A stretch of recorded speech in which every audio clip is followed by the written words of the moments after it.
ഇവിടെ ലിസ്റ്റ് ചേട്ടൻ പറഞ്ഞു, വന്നപ്പോൾ തന്നെ പറഞ്ഞു ഞാൻ ആരെയും വിളിച്ചിട്ടൊന്നുമില്ല എന്ന് പറഞ്ഞ് സൂചിപ്പിച്ചായിരുന്നു. പക്ഷേ ഇവിടെ വരേണ്ടത് ഒരു കടമയായിട്ടും ഇവിടെ വന്ന് ഒരു ഐക്യദാർഢ്യം പ്രഖ്യാപിക്കേണ്ട അല്ലെങ്കിൽ ഒരു നന്ദി അറിയിക്കേണ്ട ഒരു കാര്യം. കാരണം ഇവിടെ ഉള്ളത് എല്ലാവരും ഞാനുമായിട്ട് ബന്ധപ്പെട്ട ആളുകളാണ്. എൻ്റെ ജീവിതത്തിൽ ഓരോ നാഴികക്കല്ലും ഉണ്ടാക്കിയ ആളുകളാണ്. ഇപ്പോൾ ദിലീപേട്ടൻ തന്നെ എനിക്ക് തോന്നുന്നു വെൽക്കം ടു സെൻട്രൽ ജയിൽ എന്ന് പറയുന്ന സിനിമയിൽ ഒരൊറ്റ സീനിൽ എന്നെ വിളിച്ച് ദിലീപേട്ടനെ ഞാൻ കൂടി ഒരു പാലത്തിൽ വെച്ചൊരു സീനുണ്ട്. ആ സീനിലാണ് ഒരു നോട്ടബിൾ സീൻ എന്ന് പറയുന്ന ആദ്യമായിട്ട് എനിക്ക് കിട്ടുന്നത്.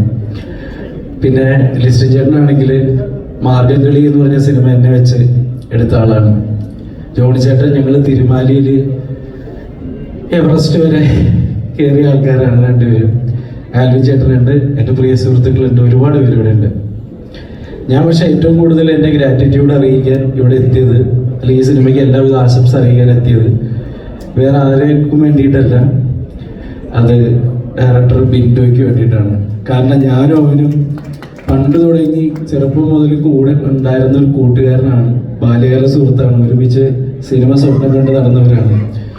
ഞാൻ സിനിമ ചിന്തിച്ചു കഴിഞ്ഞാൽ അത് തെറ്റാണെന്ന് വിചാരിക്കുന്ന ഒരു കാലഘട്ടത്തിൽ ആദ്യമായിട്ട് അൽവിഞ്ഞേട്ടൻ കേട്ടോ, ആദ്യമായിട്ട് എനിക്ക് ഒരു സിനിമയിൽ, അവൻ അന്ന് അസോസിയേറ്റ് ഡയറക്ടർ ആ പടത്തിൻ്റെ, കേരള ടുഡേ എന്ന് പറയുന്ന ഒരു സിനിമയിൽ കപിൽ എന്ന് പറയുന്ന അദ്ദേഹം ഡയറക്റ്റ് ചെയ്ത ആ സിനിമയിൽ ആദ്യമായിട്ട് നല്ലൊരു വേഷം വിളിച്ചു തന്ന ആളാണ് പിന്റു. ആ സിനിമ വലുതും ചെറുതൊക്കെ ആയിരിക്കാം, പക്ഷേ ഇന്നും ആ ഒരു വേഷം തന്നതിൻ്റെ നന്ദി ഞാൻ അവരോട് അറിയിക്കാറുണ്ട്.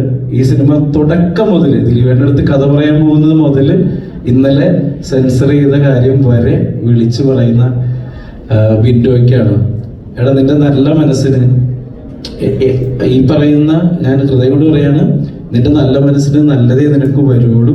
പിന്നെ എൻ്റെ എല്ലാവരും പ്രിയപ്പെട്ടവരാണ്. ഈ സിനിമ ഗംഭീരമാവും, ഒരു സംശയവും വേണ്ട, നല്ലതേ വരൂ. Thank you.